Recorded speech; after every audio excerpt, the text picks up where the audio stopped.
All right, ready to go. Thank you so much for joining. I've been particularly looking forward to this panel for some time. It is always a pleasure to be in Estonia. And I think in the discussion of this topic, no better location for this conference or this discussion than Estonia, because as I often say to my American audience, Estonia is very much in the center of this, but also very much a leader in responding to the war in Ukraine and this new era of great power competition that we are in the middle of. I was writing a book about this for the last couple of years, and what struck me as I spoke to people, including the Prime Minister and others, about America's role in this conflict is that while I was doing research for the book until about a year ago or so, the concerns about America's role were private concerns. More recently, they've become quite public doubts. And for understandable reasons, we have an election coming up which will present a very real choice about America's role going forward in this. And given we have an historian on the panel, and I look forward to asking for his views on this, it's striking to me as well because I believe that this is a 1939 moment for my own country and for Europe. And there is a parallel to 1939 in that there was a similar split, division, debate in the US about America's role. And it was not preordained that the US took the path it did in 1939 and 1941, much as it is not preordained what path the US will take in this war, Ukraine, Russia, China. So that's where we find ourselves. And I think that this group is a perfect group to discuss. We have joining us from Ukraine, the Foreign Minister Kuleba, and given my concerns about technology... He's there. There he is. Okay, good. Mr. Foreign Minister, thanks so much for joining. I'm going to give you the opportunity to begin the discussion, given you are more central to this than anyone.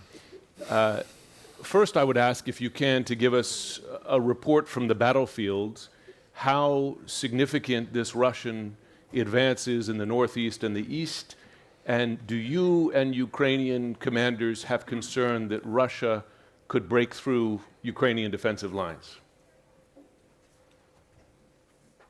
Thank you for having me. And first of all, I would like to apologize for not being with you in person. I sincerely appreciate the opportunity to join you online because I was once attending the Lennart Meri conference in Tallinn some years ago, and I promised that I will come again in person one day. Estonia is a country that proves to the whole world that a small country with a big heart can make a big difference. And it's a pattern, a paragon for everyone to follow. When it comes to the battlefield, it's tough. I will not be rosy in my. Russia is strong. We are suffering from delayed and insufficient supplies of military assistance, which we are forced to compensate with the heroism and sacrifice of our soldiers. So the main message remains the same: send us everything, because we have proven over these 2 years that when our soldiers have everything they need, we succeed. And when we don't have everything that we need, we don't. But what matters is the following. Some tend to draw conclusions that if Ukraine does not succeed on the battlefield, it means that the victory of Ukraine is impossible, and Ukraine must consider various alternative scenarios for the ending of this war. But this is a distorted logic, because as I said, when we have everything we need, we succeed. Instead of deliberating how else, what kind of concessions Ukraine should make in order to end the war, we want all officials and thinkers all over the world in respective capitals to ask themselves, what else can I do? What else should I send to Ukraine to make it? I will not dwell on why Ukraine's victory matters. I think this is pretty obvious for not only for European security but also for Euro-Atlantic security. So all we have to do is to follow the motto of your conference. Let us not despair but act. Act what matters. And send us patriots, send us artillery ammunition, send us armored vehicles, allow us to hit any necessary military target inside of Russia, help us protect our skies, and you will see the difference. If you're not making all of this, do not complain on Ukraine. Of course, when I say you, I do not mean anyone in the press room, because all friends and are truly committed leaders and intellectuals. But I think all of us have to make this point in our conversations with those who still cast doubt in the possibility of Ukraine and all of us to succeed. Mr. Foreign Minister, I was told by senior U.S. military officials in recent weeks and reported a couple weeks ago that Russia saw the delay in U.S. military assistance as a window of opportunity to strike. And of course, we've seen these attacks since. Do you hold the U.S. responsible not just for the delay, but for giving, in effect, Russian forces an opportunity to take advantage of that delay? I do not want to sound mean, not only with regard to the United States, but any other country that is helping us. Of course, all eyes are on the States because they are the largest military assistance to Ukraine. But this is not the war that Ukraine and the United States can win alone. We will win if every country behaves like Estonia does. 1.6% GDP of Estonia was given to Ukraine to help Ukraine, and we wholeheartedly appreciate it. If every country in the world, and I can mention European nations as well, if they do more from what they are doing, the situation will be different on the battlefield. And they do not have an excuse. They cannot do it. They can't. The question is how to unlock this potential. So the short answer to a less diplomatic and shorter answer to your question is that I'm grateful to everyone, but I blame everyone who is not doing enough. Prime Minister Kallas, because the subject of this panel is about America's role not just in the Ukraine war, but in effect in European security, and given that we have an election in the fall where the two choices have quite a different view of this, what is the plan B for Estonia and NATO without clear U.S. leadership in NATO?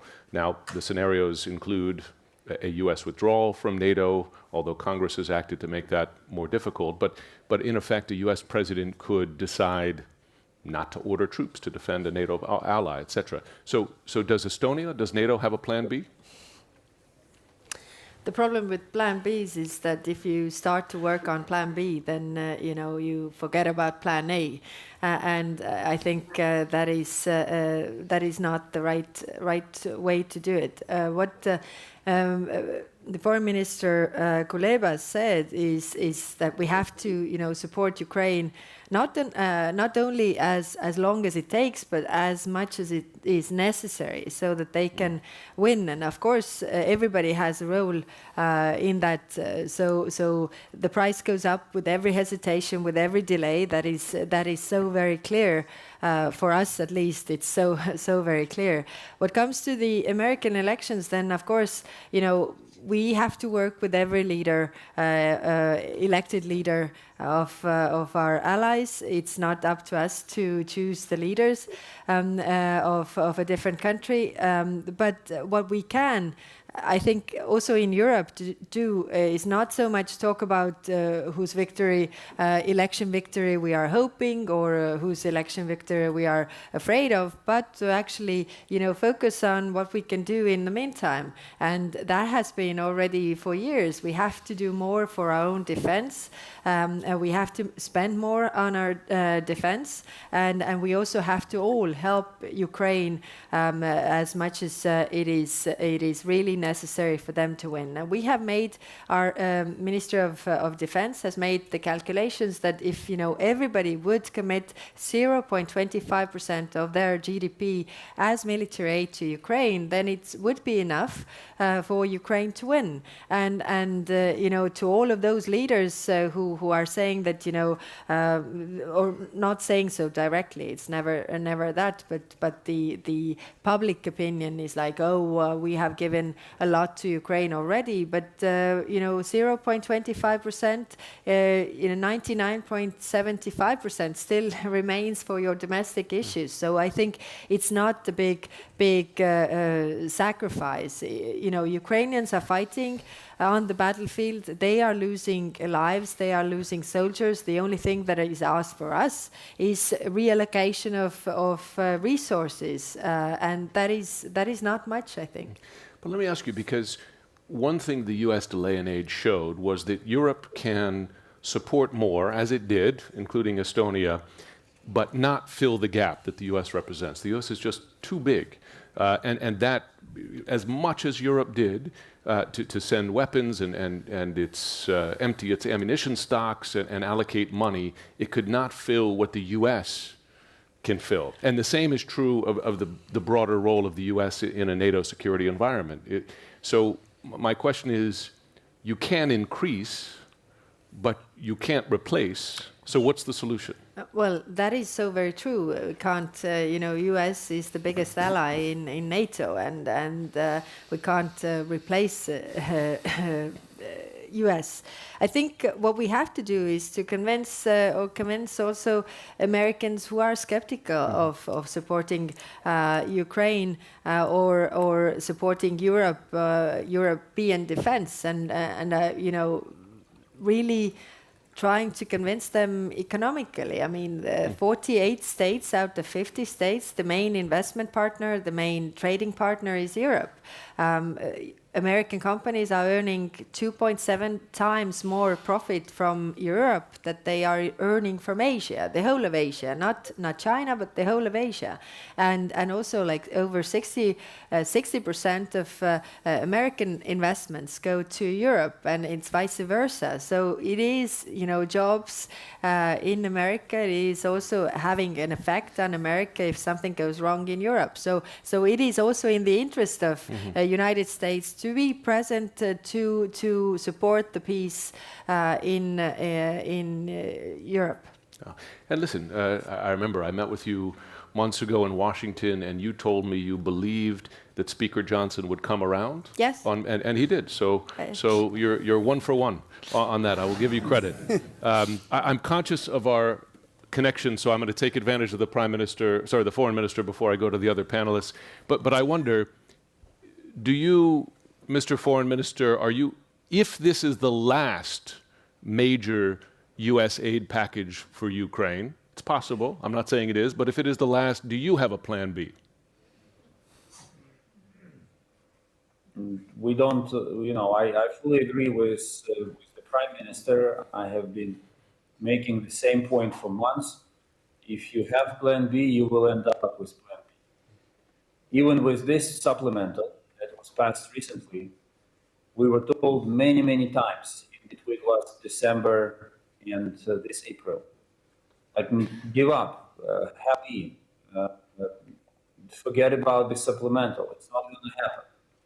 But we said, no, we will work on what is the best to our country. We have had enough of plan Bs in our history. All of these plan Bs, mostly, by the way, advised by our partners to us, they ended up in Ukrainian. So I understand the risk you're pointing to, but we will work hard on plan A, which is the continuation of support and ramping up support to make Ukraine win. Timothy Snyder, I truly enjoyed your lecture yesterday. I learned a lot, including that the orcs from J.R.R. Tolkien were borrowed from previous Scandinavian tales. I did not know that. You talk about Ukraine's central place in the history of, in effect, great power competition going back centuries. Well, more recently, USSR, Nazi Germany, but even back to the Polish Empire, the Russian Empire. I just wonder, given Ukraine is central again to this conflict, does history point to great power war? Is it inevitable, in effect? So thanks for the question. I want to stress, because it hasn't been stressed, why Ukraine is central now. I mean, I think everybody here knows, but I'm just going to assume, for the record, that it's worth saying that the war in Ukraine is central not just because it's holding back a genocide in Ukraine. It's central because it's teaching a lesson about empire in a part of the world where empire is still alive. It's central because Ukrainians are reminding us that there is international law, and sometimes international law has to be defended. It's central because they're fulfilling the entire NATO mission, even though their economy is 1/250th of the size of the NATO economies. I would repeat Prime Minister Kallas's point that what we really should be measuring is the size of what we are giving to Ukraine. And when Americans talk about, as we like to, about GDP per capita and defense spending, what we should really be talking about is what's the percentage that we're giving to Ukraine. I think that's the honest measure, because Ukraine is actually fighting the war that NATO was planned to fight. And so if we're serious, then Americans should be asking themselves, okay, why are we being outspent by basically every single European country on this? And Ukraine, of course, is also important because the Ukraine is keeping us in this world where there's not a war with China. Ukraine is keeping us in a world where there's not nuclear proliferation. If we let the Ukrainians lose, we lose all of those things. So, Jim, you said that we're about to be in 1939. I'm going to agree with you in a certain way. My comparison would be 1938. This is 1938, but Czechoslovakia has chosen to fight. Czechoslovakia has chosen to fight. So you have an imperfect democracy. It's the furthest democracy east in Europe. It's not perfect. It has various problems. But when threatened by a larger neighbor, it chooses to resist. In that world where Czechoslovakia resists, there's no Second World War. The Czechs had a good army. They could have held the Germans back. It was largely a bluff on the German side. If the Czechs resist, then the French and the British and maybe the Americans eventually start to help. There would have been a conflict, but there wouldn't have been a Second World War. When Germany invaded Poland in 1939, it was invading Poland with the Czech armaments industry, which was the best in the world. It was invading with Slovak soldiers. It was invading from a geographical position that it only gained because it had destroyed Czechoslovakia. So if the Ukrainians give up, or if we give up Ukraine, then it's a different Russia making war in the future.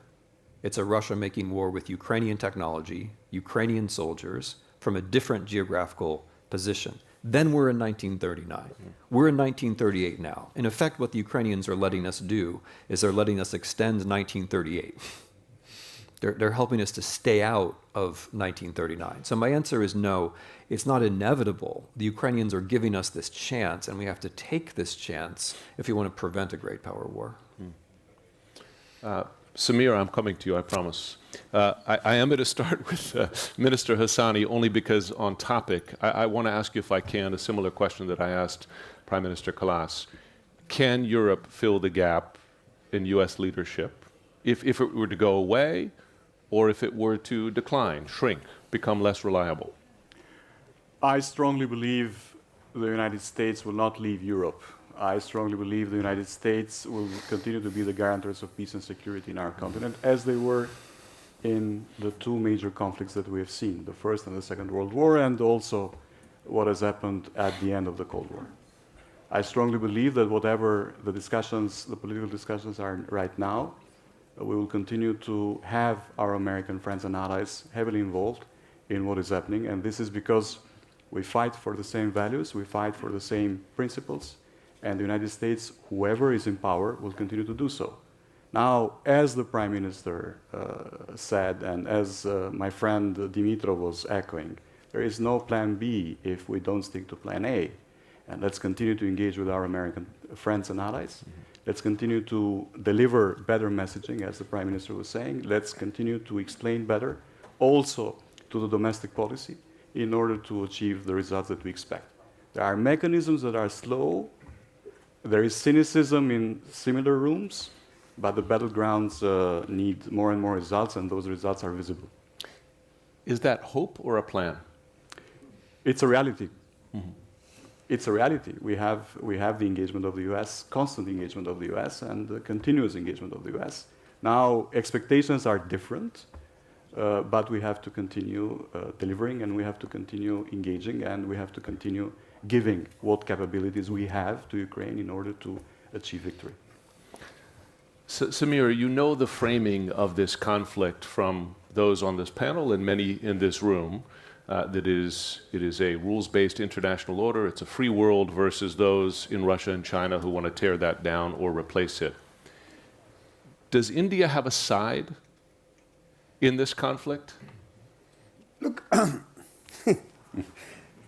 was very scared coming into this room because this is a room of believers and I'm the only one who's an atheist. So it is difficult for me, so be kind to me. Let me just try and respond to two parts of your question. Does India have a side? I'm sure India has a side, but I don't speak for India. I speak for myself here.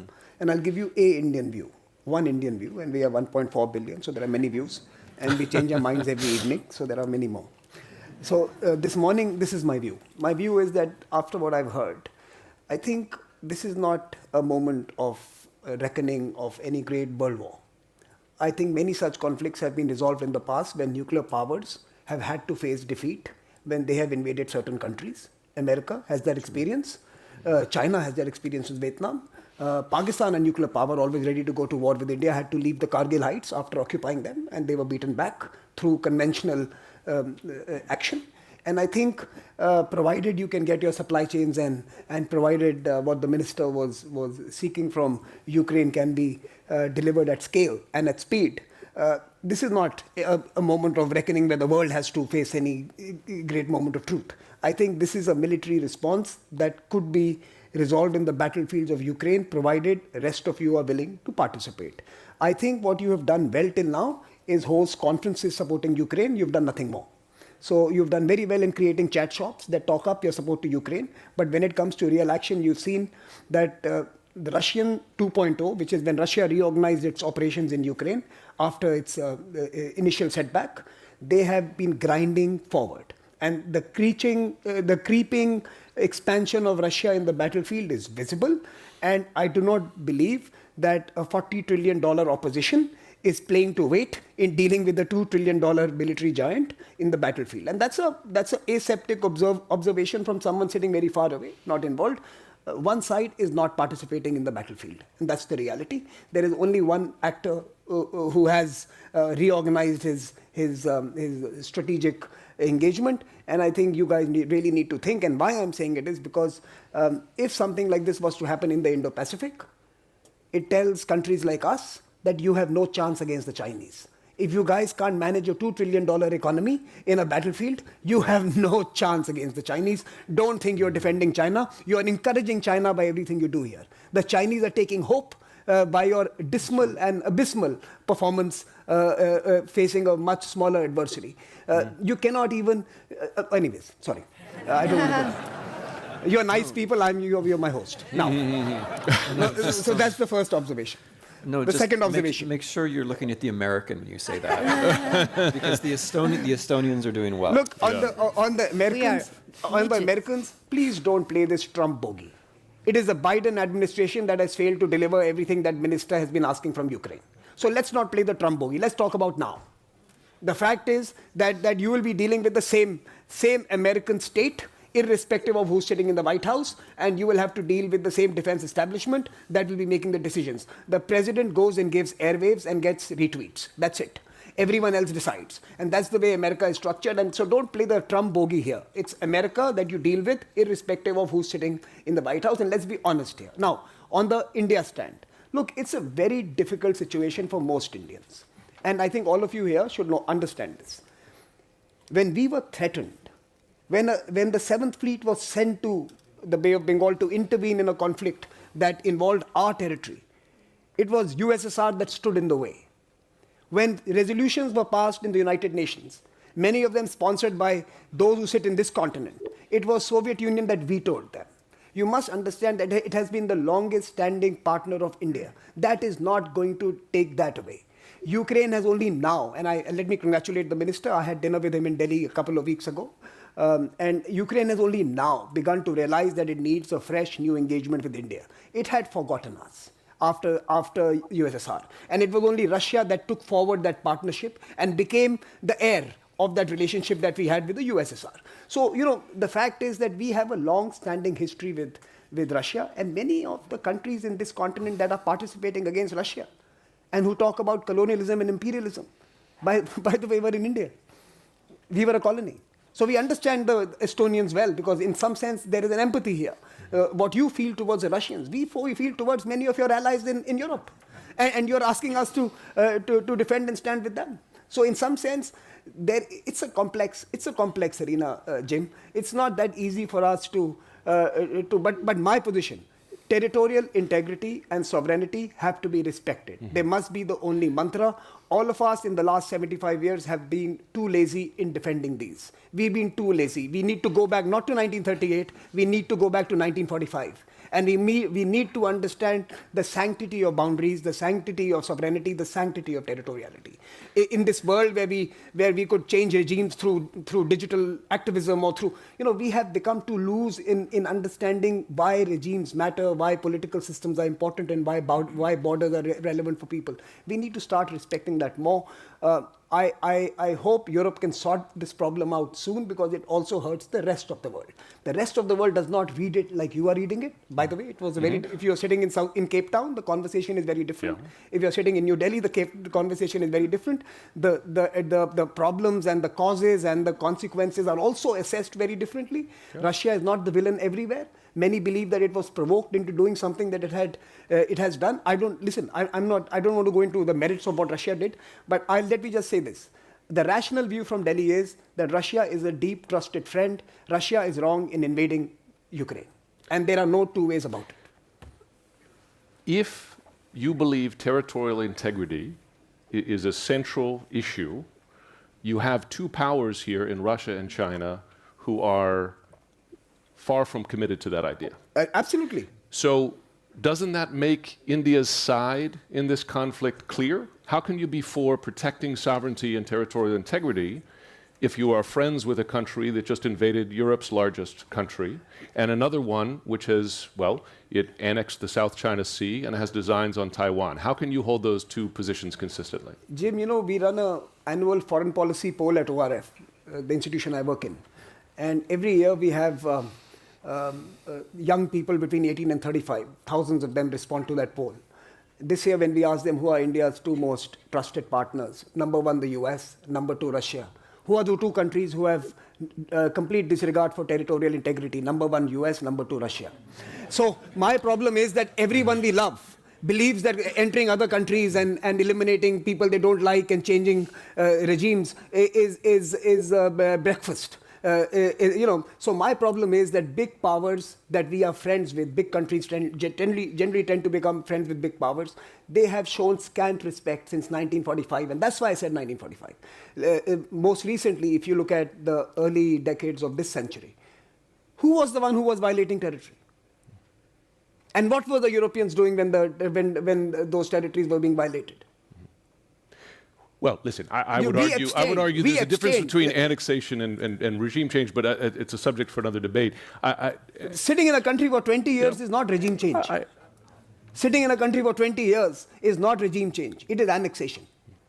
So my point here is, look, there is, we can question the basis of India's relationships with many countries, including with the Brits, who are not on this panel, so I'll leave them for now.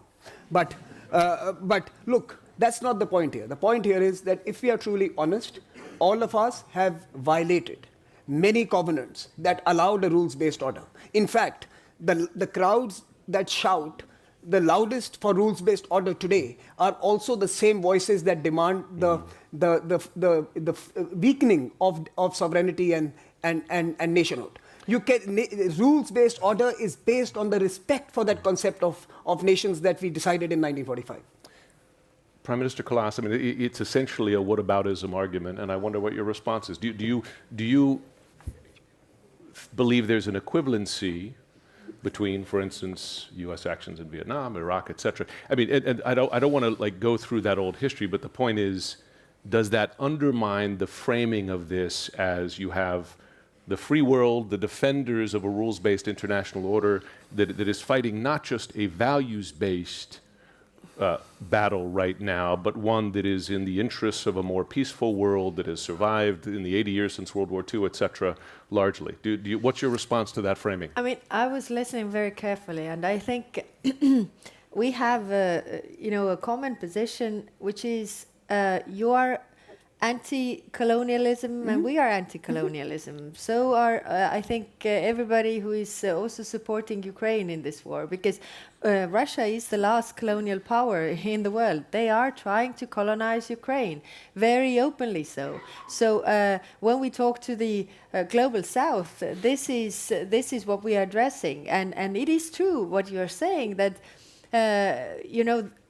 Russia has presented them that we are not colonizing power to African countries, and like you say, the Soviet Union was their friend, but actually they haven't seen that that was empire colonizing other nations. So I think this is what we have to focus on.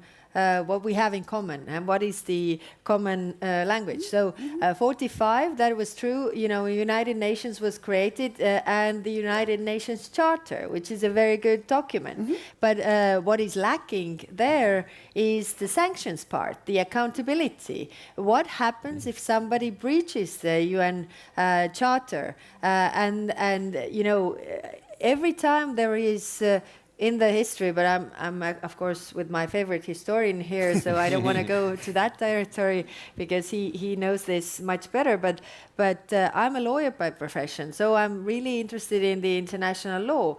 And if you think, United Nations was created because of the big world crisis, which was the Second World War. I also feel that there is this moment in time right now to develop the international law further, and that is having a very clear set of rules for accountability, because that would actually be beneficial for the world peace, that the people who are thinking aggressors or would-be aggressors are really thinking that there is a price that they are going to pay if they are taking up these steps to invade another country.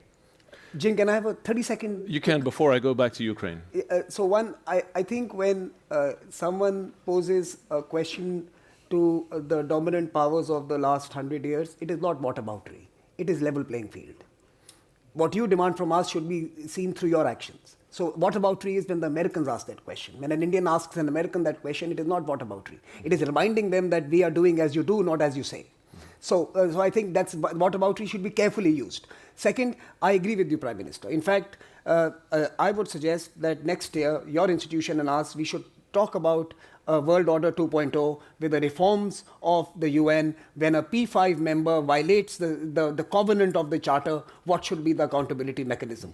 P5 have got away scot-free for whatever they have done in the past. And this is again that similar situation where the veto is enabling and Jim, I'm not calling it rightful action. Violation of international law is being permitted to the Russians because they wield that veto in the Security Council.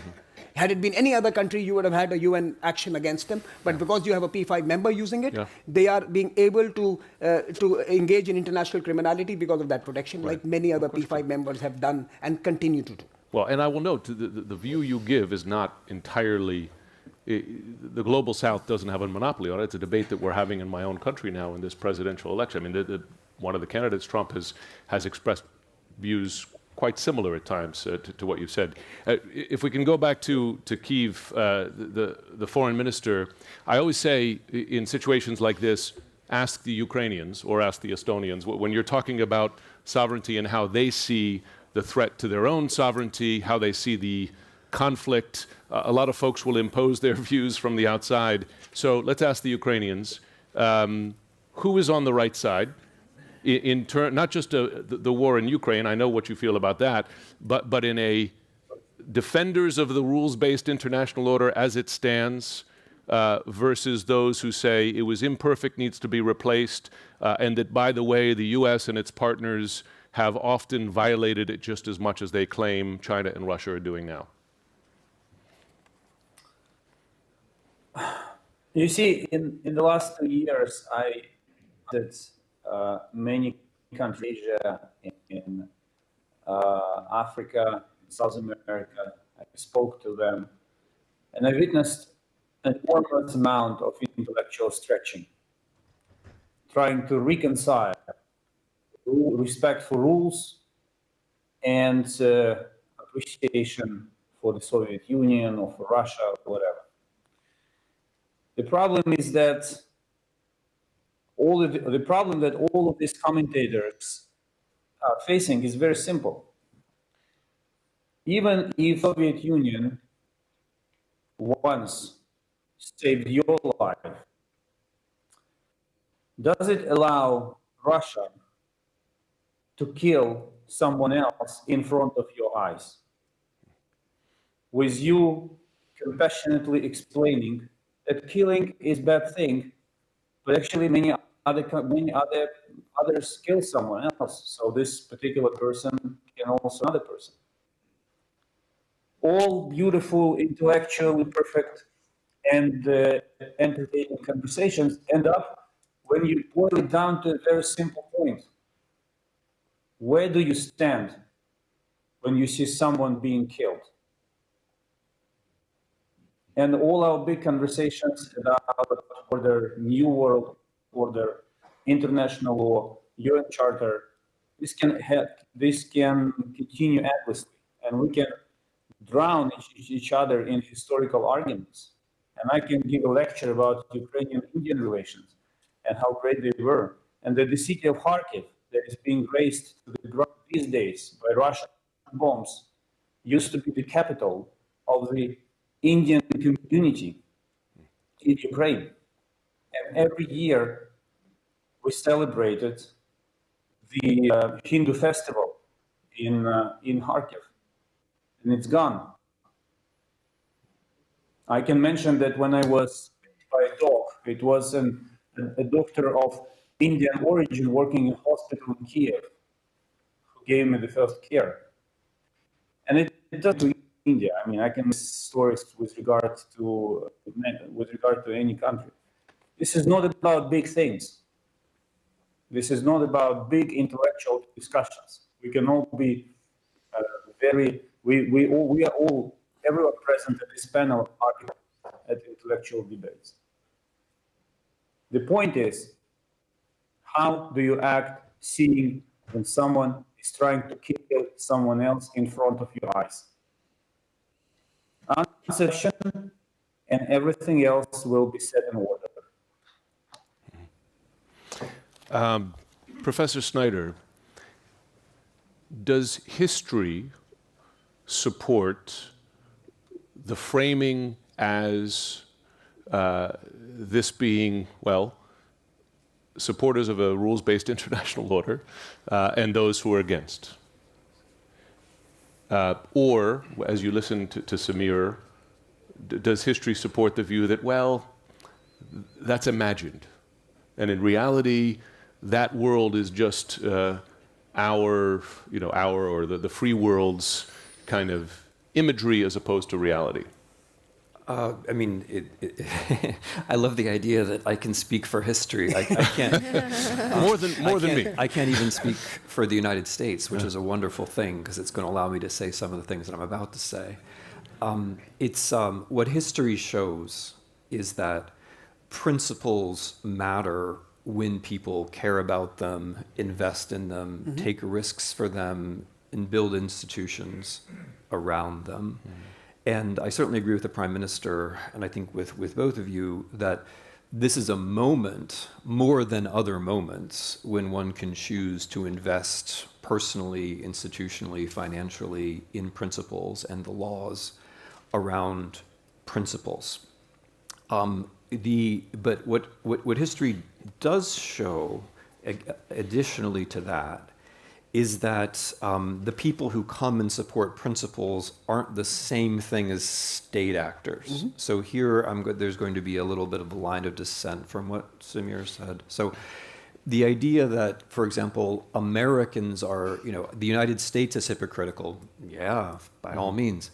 But the idea that that means that all Americans are hypocritical or that all administrations are the same doesn't follow, right? So there are plenty of Americans who think that invading Iraq was a violation of the international order, and by the same logic think that invading Ukraine is a violation. There are plenty of people who think that, and in my view, they're right. And I'm one of them. I oppose the Iraq War for some of the same reasons I oppose the invasion of Ukraine. And it's the people around the principles and the politicians and the institutions around the principles that one has to support, I think, rather than saying some countries are always hypocritical and therefore we're going to dismiss those countries, right? And then the other thing history teaches, which I think is apropos, is that agents change. So we take it for granted now that India is an agent, right? India is a very important agent in history. It would be ridiculous for me to say that, we're not going to listen to India because it's only existed since 1948. And I think something similar has to be said about the way that Ukraine is often dealt with, right? So Ukraine has a very, very long history in various ways. It's existed as an independent state several times along the way, since 1991 in the present case.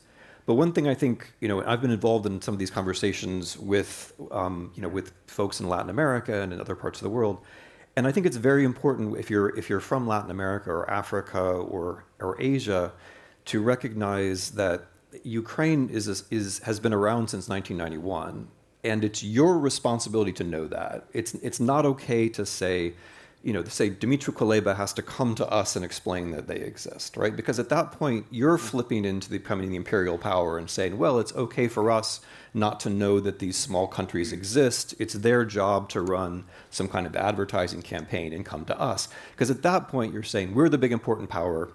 Who the hell knew Ukraine existed? It's their job to come explain themselves to us. And likewise, with confusing Russia and the Soviet Union. The Soviet Union hasn't existed since 1991. Present-day Russia is a fascist regime. The idea that we're going to confuse that with what the Soviet Union did in the 1970s when they vetoed something, that's not Ukraine's job to explain. If you're India, if you're a big power like India, it's your responsibility to know that sort of thing. So if we're going to have principles, we have to take the agents seriously. And this business of not knowing the difference between Russia and the Soviet Union, or saying that Ukraine has to come, it's their job to come and explain that they exist, you can't apply principles if you don't recognize the agents who are involved. So that would be the other point. And it's a historical point because the Ukrainian history is, and I think I'm echoing both of you now, it's part of the largest theme in history, I think, in the 21st century, which is the post-imperial theme. How do we get past the history of empire, which is a problem for everybody, and first of all, the United States. How do we get past the history of empire? But we can't get past the history of empire if we don't recognize one another as subjects. And part of the problem with Ukraine is that it's not recognized by as a subject. And I do think it's the responsibility of agents also in the so-called global south to say, okay, we're going to recognize Ukraine as an agent rather than saying, well, 50 years ago or 70 years ago. Minister Hasani, from even before the first Russian tanks came across the border in Ukraine, well, it's not the first, right, because it goes back to 2014, but in 2022, lawmakers in the U.S., military officials made a connection between Ukraine and Taiwan, that China was watching Russia's experience there to inform its own decisions about Taiwan and elsewhere in the region. The other point I've heard consistently, and I've heard it expressed here, I might even say that it's a prevailing view, is that Russia's experience in Ukraine is already a strategic failure, that is therefore a deterrent to China and Taiwan. But I wonder if you agree that it's been a strategic failure. It seems that Putin is calculating that he has the upper hand now. He's just been inaugurated for his 27th term as president. I've lost count. At this point, perhaps preparing for another partial mobilization. Is it a strategic defeat, or is it quite an open question? And might you even say that today, at least, Russia is regaining the upper hand in Ukraine? There is one element that has made us all think since 2014 and maybe before, that Mr. Putin looks at himself in the mirror and decides in the morning. Meanwhile, for us,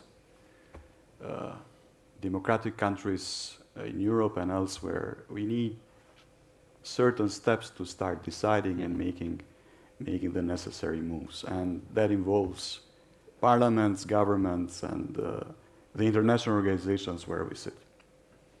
But we have an opponent that decides alone and has a mechanism behind himself that acts accordingly. And this is the reality that we have been facing since the war in Georgia in 2008. And everything has been going on like this. We have an imperialist Russia that wants to claim back what it wants to. And this imperialist Russia does not represent the same values that we others have. Therefore, we have this kind of discussion. We have these question marks. Samir, my dear friend, very wisely puts different perspectives, but we have an authoritarian regime that doesn't believe in the values that we are building up, does not share the same thoughts, and does not foresee itself into the same future. Multilateralism is suffering, and it's not suffering today. It's suffering for decades. We look and think of the same facts from opposing angles, not from different, but from real opposing angles. And we see black where some people see white, and the other way around. I come from a post-colonial country where Albania has been a colony of several empires, but ironically enough, we have always been under the influence of the Russian dream of the expansion towards the Mediterranean. And we have suffered also that, not only during the communist times, but long before. And what has happened is that the configuration of the values is so opposing that brings many difficulties that we have to tackle only if we are united in our configurations. Now, going back to your question, we should define victory. If those temporary territorial gains that Russia has achieved so far are considered victory, I don't believe that. I see a more unified international community in opposing what Russia is doing. I see a strong position supporting Ukraine, supporting the territorial integrity of a country that has been invaded. I see more and more support and more unity on denouncing the violation of human rights of the Ukrainian people and elsewhere. And this is something that will bring more and more impetus to support the fight of the Ukrainians. Look at NATO and look at the discussions that NATO had before and after the invasion. Look at the configuration of the alliance before and after the invasion. Look at the numbers and the countries that are willing to join before and after the election. Look at the positions, also those countries that consider themselves neutral before the invasion, and how they see now neutrality in the new realities. It might be a small victory for the Putin's regime, but I don't think it's a victory for the Russian people. It's not a victory for the Russian people to be seen as aggressors, as pillagers, as rapers, as sadic individuals that kill and destroy everything that they have in front of them. This is not what we believe that the human being should continue to be. And I'm pretty sure that this is not the end. It's only the beginning of the change. No, but that's why I think it's important that Russia is losing this war, because, like Timothy Snyder has said, in order for a country to become better, it has to lose its last colonial war. They haven't lost their last colonial war, and for them, I mean, they are not seeing that, aggressors, rapers, killers, but expanding the empire, it's glory, and that's why, as long as it is glory, then the war is glory, then you will always have people, it's not this leader, it's going to be next leader, because if people admire dictators, there's no obstacle in becoming one or submitting to one. And that's why, you have to have this, bigger understanding, that Russia will lose this war, and then it will be beneficial to the society as well, because for a small country like ours, war always means devastation, human suffering, atrocities, whereas for a big country it might also mean new territories, new resources, and all the good things that come out of it for those for their understanding. So I think this is important to understand and to also base our strategy on. And I also enjoy the exercise of the lessons from history. Are we in 1938? Are we in 1939? Are we in 1945? But I would echo what the Prime Minister said. We need to have. We are on the position that we have Russia on the glory path, and we have to think of how to build up a structure that would make everything accountable. And let's think of a new 1945 where the defeating powers realized what they did and realized what the crimes they created. In a moment, I want to go to a question as to whether there are parallels to 1962 in terms of the possibility of nuclear escalation. Before I go back to Kyiv, Samir, you said you had a brief thought. On the question of the assessment of where we are in terms of winning, losing, responding, challenging, I think if you are truly fair, 2.5 years, 27 months after it all began, or 28 months after it all began, it would be safe to say that there is one country that's really suffered, and that's Ukraine and its people, without doubt, and we must stop that, and we must do everything. And that's why I said in my very beginning, in my first comments, that if a $40 trillion coalition is not supplying enough and fast enough for battlefield victories, then there's something for the 40 billion to think about. It's not India's problem. Wouldn't it be easier if India... But let me just a moment, to your point. Wouldn't it be easier to challenge that if India was not buying I'm coming to your question. Russian fossil fuels? The second, Russian fossil fuel was an American deal. I hope you heard your American ambassador explain at the CFR 3 days ago, saying that America wanted certain countries to procure Russian oil so that the price would be maintained. So again, let's be honest here. Your cars are fueled by oils refined in many other parts of the world, and let us not apportion blame to the last mile of the supply chain that you built. But that's not the point here. My point here is, if you're fair, the 40 billion is not kicking in to handle a 2 trillion. That's the reality, that people are suffering, and Minister from Ukraine is right. It's Ukraine which is bearing the brunt of all sort of politics that is being played outside Ukraine in different capitals of the world, including yours and mine. So that's the first part. Second, the only winner of this particular conflict as it stands today is one country. If you had asked China 3 years ago, what would you want the outcome of the war to be? They would have feared two outcomes. They would have feared a decisive Russian victory. It would have jeopardized their plans in Central Asia and Greater Eurasia, and Russia would be back. And they would have feared a Russian defeat. It would have, in many ways, strengthened the world rules-based order, American-led rules-based order. They would have feared both of them. A prolonged conflict only enables one person in the House become more influential in the days ahead. It's neither good for us in India nor good for others anywhere else in the world that person is going to have the veto on the future of the order that emerges. So your original question, do we fear the continuation of this war? Yes, we do, because the wrong party wins. Mr. Foreign Minister, in terms of the West's and the U.S.'s response to the Russian invasion, has the U.S. overestimated the risk of escalation to the point of limiting its options and, in effect, empowering Putin? It did, and it continues to do so.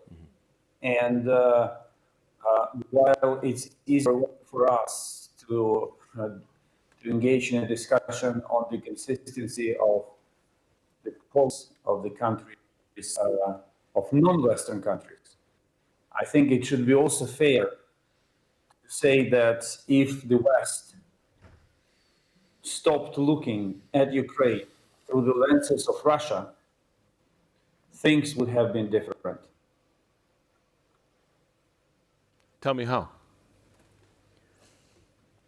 There would be all the decisions would be made faster. These decisions would be bigger. Less people would be thinking about life with Russia after the war ends, and the escalation would have been considered differently. Not a single argument of escalation proved to be right in the last 2 years. Do not provide Ukraine with artillery, it will result in escalation. Do not provide Ukraine with HIMARS, it will be escalation. Do not give Ukraine German tanks, it will be escalation. Do not give Ukraine planes, it will be escalation. None of this proved right. 2 years of someone sitting in the offices in Berlin, Paris, Washington, other capitals, and thinking and the risk of escalation, we were losing time, lives, and our economy. And I've been very open about that with all of my partners. They know that I'm very straight on this, because in the end, what we're talking here is the survival, physical survival of Ukraine. If anyone thinks that that if hypothetically Putin wins in Ukraine, he will keep the Ukrainian flag, will allow everyone to speak Ukrainian, and let us live our lives. These people forgot Bucha, Mariupol, Irpin, and other places. Not to mention deeper historical examples, which I'm sure Professor Snyder will be very eloquent about. This is a genocidal war without an exaggeration. Ukrainian nation will cease to exist if it loses. And if partners do not stand by Ukraine under these circumstances, resolved to ensure Ukraine's victory, then we will cease to exist. And they will write books and speeches about lessons learned. That may be a satisfactory outcome for some of our partners, but this is something that I have no intention to let happen. And I apologize for being so frank. I don't want to sound ungrateful, but this is the motivation behind my arguments. Please. I want to build on that. What is keeping the West from supporting Ukraine as much as it needed, and that is what Foreign Minister referred to. It's the fear, fear of escalation, fear from the nukes. Fear really for the Russian defeat. I've heard that a lot, and if you think about NATO's enlargement, all these events in history, then this continues all the time. That what happens if at that time 1990s, what happens if Soviet Union collapses? This is a bad thing. It's not a bad thing. Russia's defeat is not a bad thing, because then there could be really a change in the society, and there are many different nations right now part of Russia as well. I think if you would have more like small nations, it's not a bad thing if the big power is actually much smaller. So and also fear from elections, because we are all democratic countries. This means that you constantly have to keep up what the public is thinking, and of course you need leadership as well to say what is right and what is wrong and what we have to do. But it's clear that you will have the voices that why don't you just finish this war and we all continue with business as usual? I think this is also understandable. So I think we have to recognize the fears that are keeping us back from supporting Ukraine. And I also agree with the foreign minister that the problem is that the West has been looking at Ukraine, but also at us through Russian lens. I said this 2 days ago, and I'm really, really glad to see that Minister Kuleba is also seeing this. And that is a problematic part, because these are the Russian narratives about Ukraine, about us, about Russia as well, that the West has bought. But it's time to really open the eyes. It's not the way it is.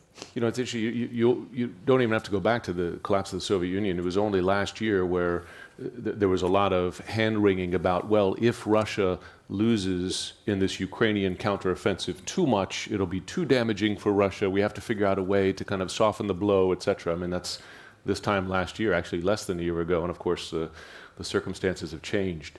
I'm going to go to our venerable audience in just a moment. I did want to ask a question, though, about nuclear escalation specifically. I reported on this about how in 2022 there was great concern that Russia might use a tactical nuke there. And I know that the U.S. was quite concerned about it, as I understand it, as were its Indian and Chinese counterparts, although there were some in Europe who thought that was an exaggerated threat. Timothy Snyder, if I could ask you, are the ingredients, just bigger picture here, coming together for nuclear conflict, but also nuclear proliferation, that countries, for instance, U.S. allies that become doubtful about the U.S. nuclear umbrella, South Korea, Japan, look at the experience of Ukraine, look at a U.S. president who might pull back and say, I need to go nuclear. You have similar pressures in the Middle East, and by the way, you have Ukraine, who had nuclear weapons and no longer, and it gets invaded. Are the ingredients there for a more nuclear world where nuclear conflict is more likely? Yes. I mean, I feel like you started asking one question and then we ended up on another one. So I just, on the war, I think the presence of nuclear blackmail, although it's meant to make us fearful, is actually reassuring in terms of nuclear use, because nuclear blackmail is no longer a strategy if you actually use the device, right? And so I think the fact that Russia continues to blackmail us with its nuclear weapons is a sign that it's not actually meaning to use them. And of course, the last 70 years show that you can have, the point's already been made, powers with nuclear weapons, including the United States, lose wars all the time. It's completely routine. And since 1945, the colonial power has usually lost wars, conventional wars. So I want to connect to the point about principles again, because fear and principles don't work well together. And the best way to make there are many ways to make Americans be unprincipled. I mean, it's a long list, but one of the ways to make Americans unprincipled is to get them to think about themselves and how it's all about them, right? Which we are very good at. And what Russia has done during this war, Jim, is that it's triggered that, because as soon as the word nuclear is in the conversation, then Americans think, oh, well, this is somehow about us, because maybe they're talking about an intercontinental nuclear exchange. And so then it becomes about us, and then we get to be afraid and then we get to hesitate, and then we don't mobilize that economic advantage, which we objectively have.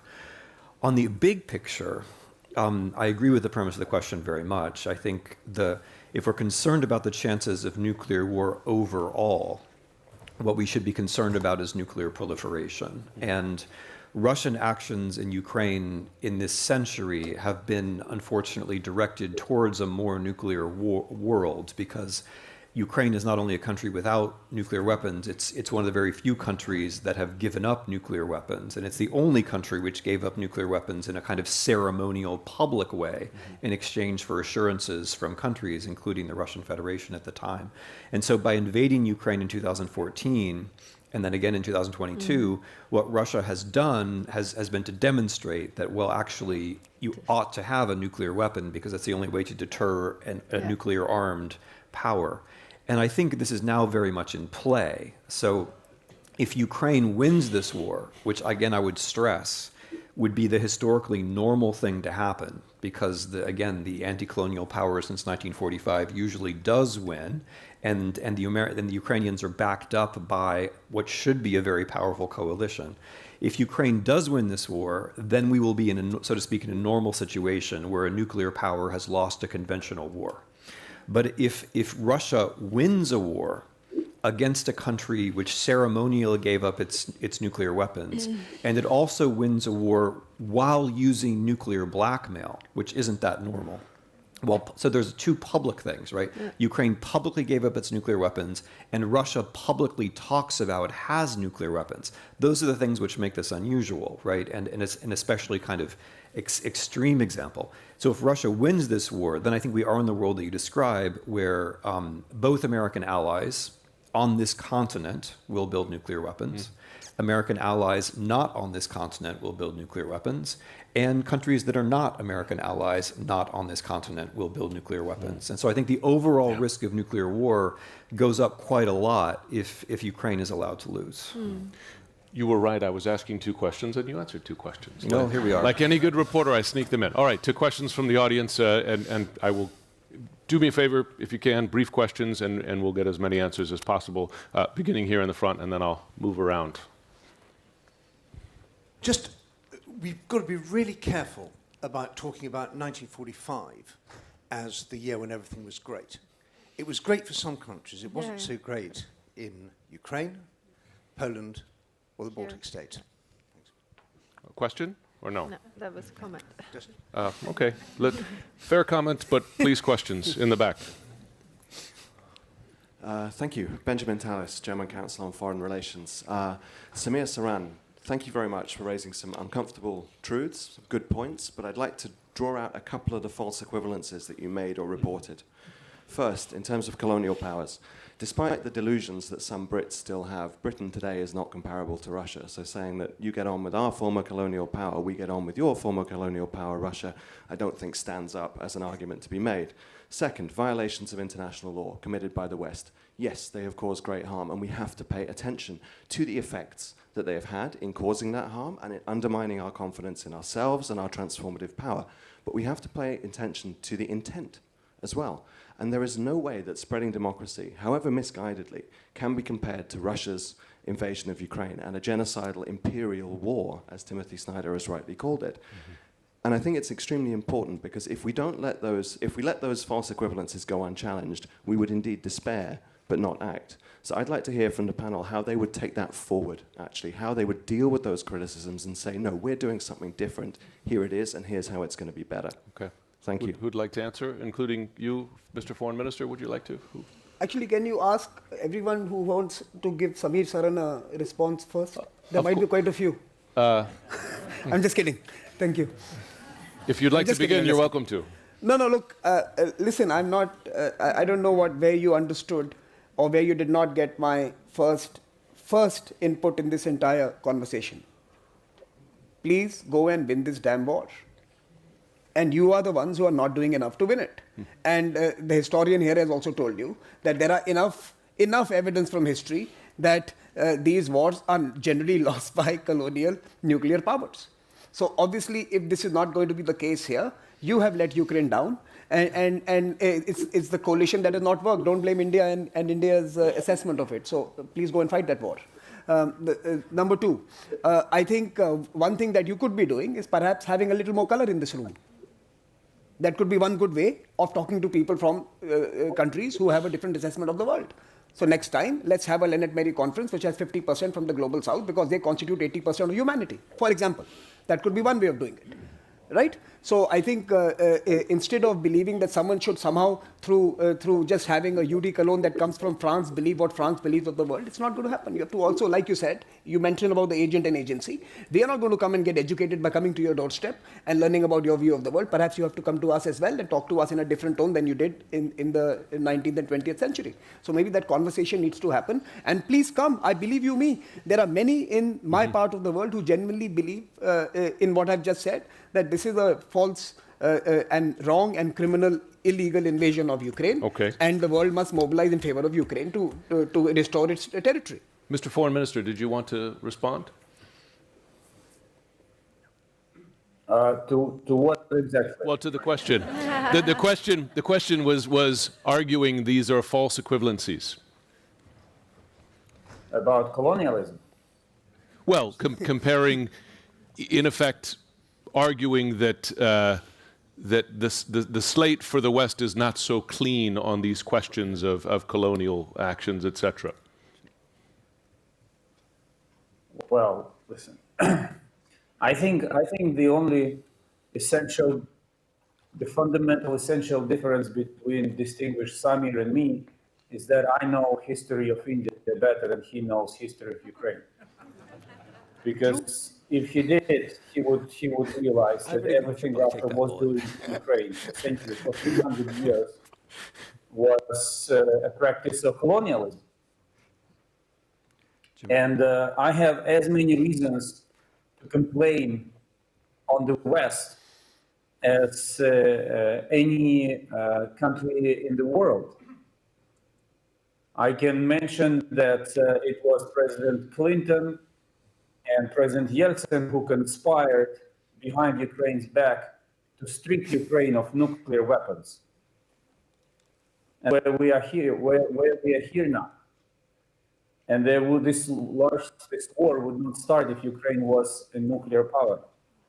And now we spend months and years asking, begging, working hard to make our partners deliver 7 Patriot batteries to Ukraine to defend us from air assaults from Russia. You asked the question about nuclear weapons. Let me give you one number. Between January and April this year, Russia dropped 9 kilotons of explosive in missiles and artillery on Ukraine. The bomb that fell on Hiroshima was worth 15 kilotons. So who is talking about nuclear? Who has the right to talk about the risk of nuclear escalation to us? 3 months, and we will get the same amount of destruction as in Hiroshima.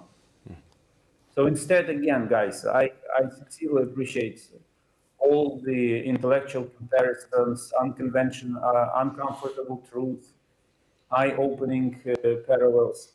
Let's make things work. History will judge everyone else. And I don't want this debate to look as if all of us are debating with Samir. He's a great expert. But if we were discussing a war between India and its larger neighbor, I think we would have heard some different speaking points. Gentlemen, and then we'll come forward, but there was a gentleman in the back I think might already have the microphone, if his hand's still up, or maybe he's gone. Sorry. Oh, no. There he is. My apologies. Steve Erlanger, New York Times. Thanks very, very much. I'd like, if with permission, to drag us back to the topic of the panel, which is defining as long as it takes, and get away from the other argument. We have a NATO summit coming up. which will be in part circling around this very question, what to provide Ukraine to give it hope in the longer term for the future.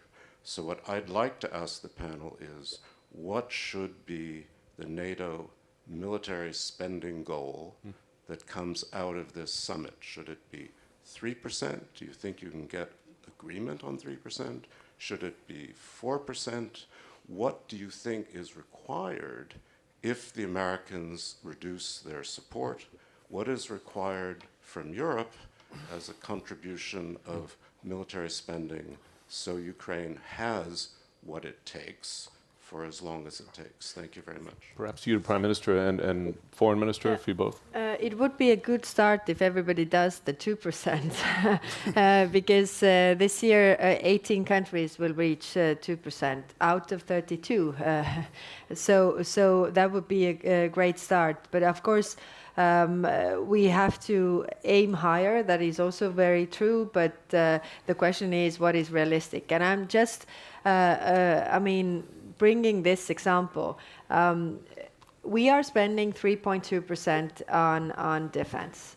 That has required us to raise taxes. I can tell you it is not popular. It is not popular, and all the parties who said during the election that we have to spend at least 3% for defense are not supporting the raise of taxes. Yeah. I'm only one soldier on the battlefield in this regard, and this is hard. It's very, very hard. This.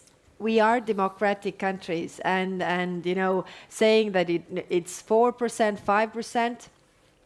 It is, of course, it is necessary in times where we are right now. But I want to emphasize, it's not slogans, it's real money, and we don't have, any other money than taxpayers' money, and taxpayers need to understand why we have to do this, and they need to be part of this. And I also understand why it is much harder for other leaders to explain this back home if it is already difficult for us here. And exactly as the Prime Minister was explaining, reaching the 2% is the ultimate goal that we are expecting to reach the NATO summit. But at the same time, there is this internal debate that we have in our societies. We're talking about 32 democratic societies, 32 people that elect and choose their own governments. We're not talking about authoritarian regimes that decide to wage wars and spend on military budgets whatever resources they have. How difficult can be to explain to the people that some of the money that should go to build bridges or schools or hospitals should be spent on military equipment? And this is an eternal discussion that we have to continue explain to our people. And the existential threat that we're having at our borders is a threat that is mobilizing, and it is becoming more and more existential. And this is the result that there is a consensual agreement at NATO that we have to spend more. But this was not the case 10 years ago, and the Prime Minister should remember, and many colleagues here remember that when before the situation erupted so violently in 2014 at NATO, we had different discussions with regards to the budget.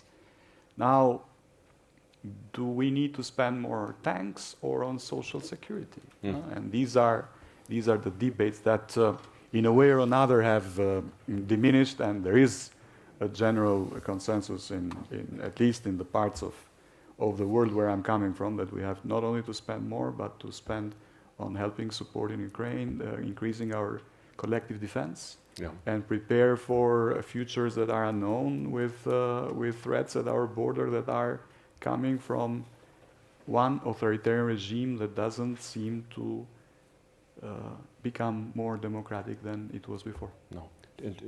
Professor, you said you had a quick thought. Just briefly, it would make me very happy if at the NATO summit was introduced the figure of percentage of GDP spent to help Ukraine in this war, because I think the percentage of GDP spent on defense in general is a much more abstract measure than the percent of GDP spent on Ukraine in this war, and that the two are also connected in a different way.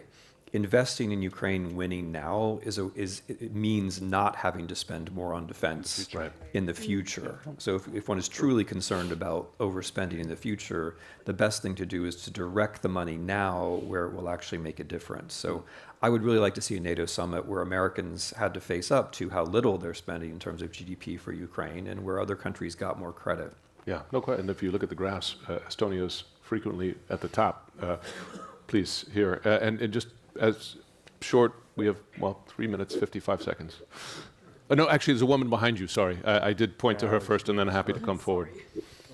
Thank you very much. I would like to point, Olena Halushka, International Center for Ukrainian Victory. I would like to touch upon another very important area of Ukraine's resilience and ability to defend in the long term. And this is Russian attacks at our energy system. Russia changed tactics, and they are currently destroying our electricity, heating, and gas generating facilities. It's actually about the livability of our state.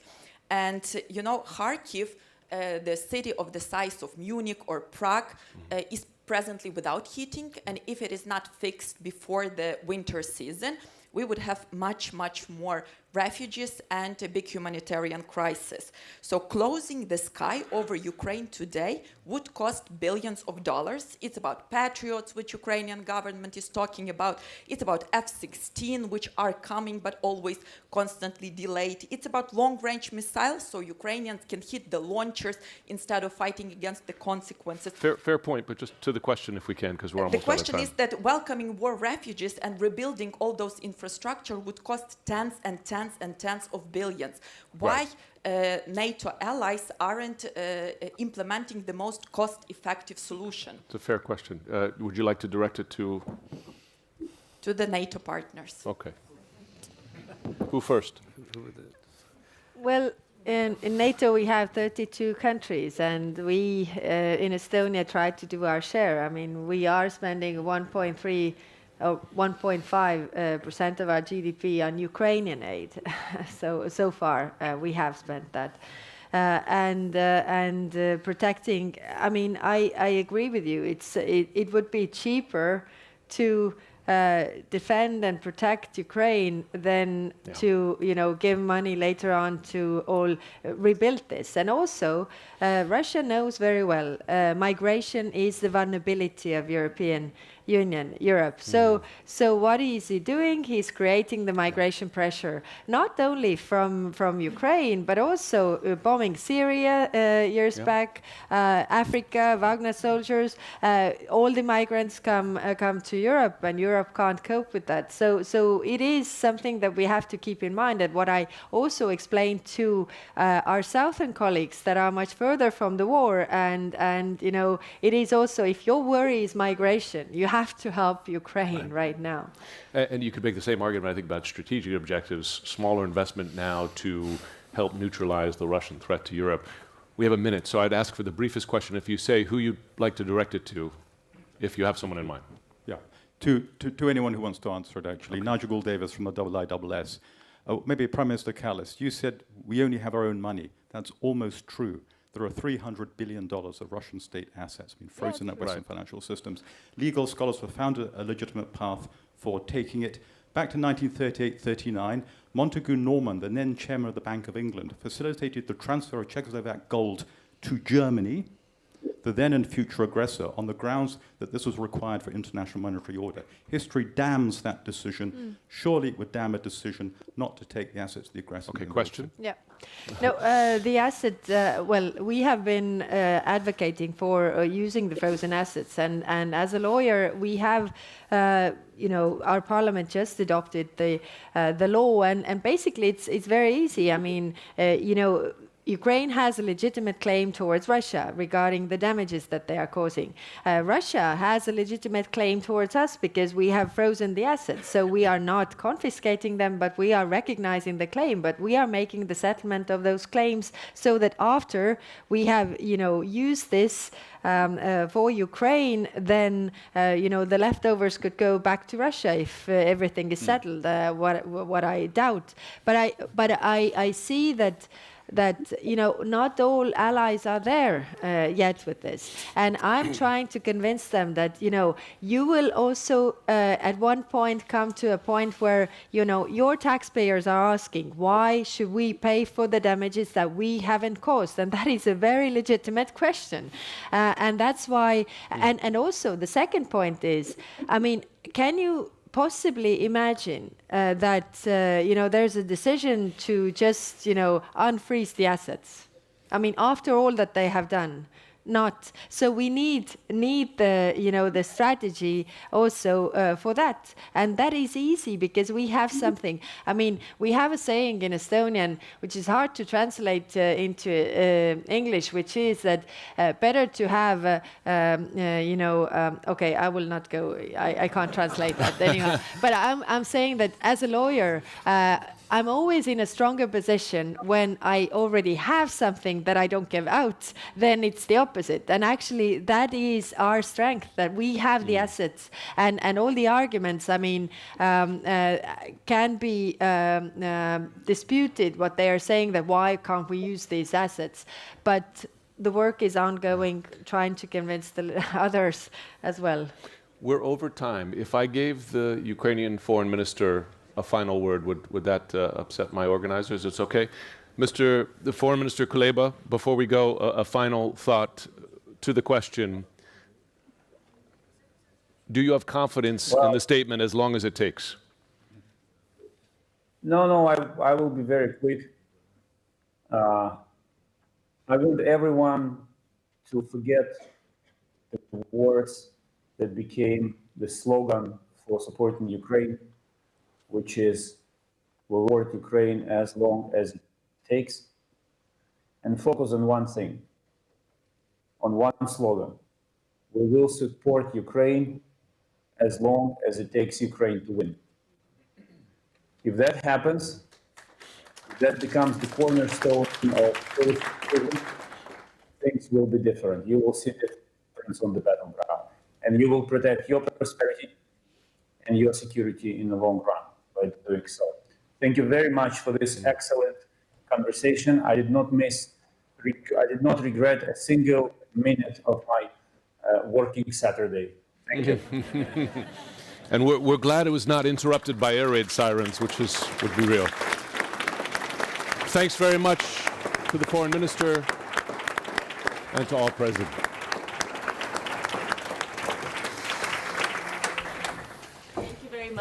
Thank you very much, Jim and the panelists.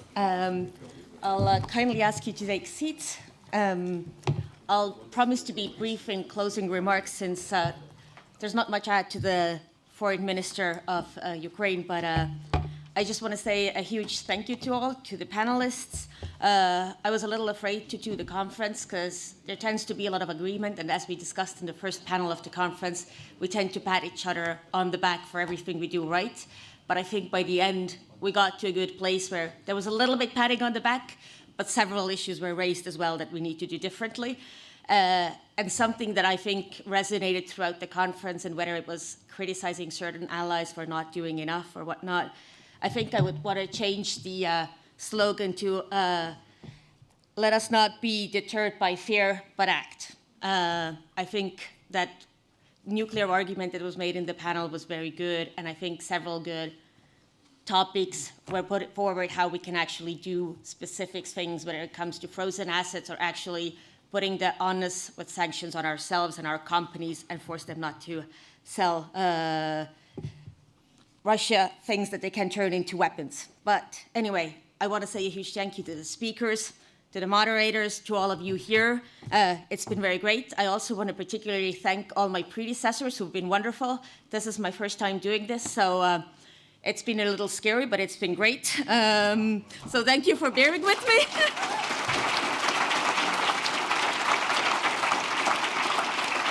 And I think we need to be grateful to everyone who is doing all they can and blame everybody that's not doing enough. But I also want to thank my team, since they did everything that they could. They've been wonderful, especially Maret, Kristi, Pia, Hedi, and the two Pirets, and Tõnis. And I had wonderful interns. I give them a huge shout out as well.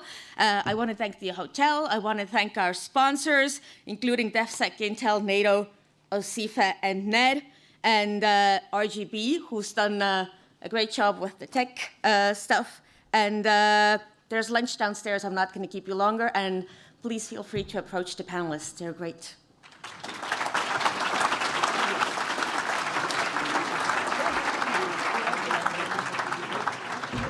Oh, and one more thing, which before I forget. Next year, it will be the same dates, May 16 to 18, which will be Friday to Sunday. I welcome you all back.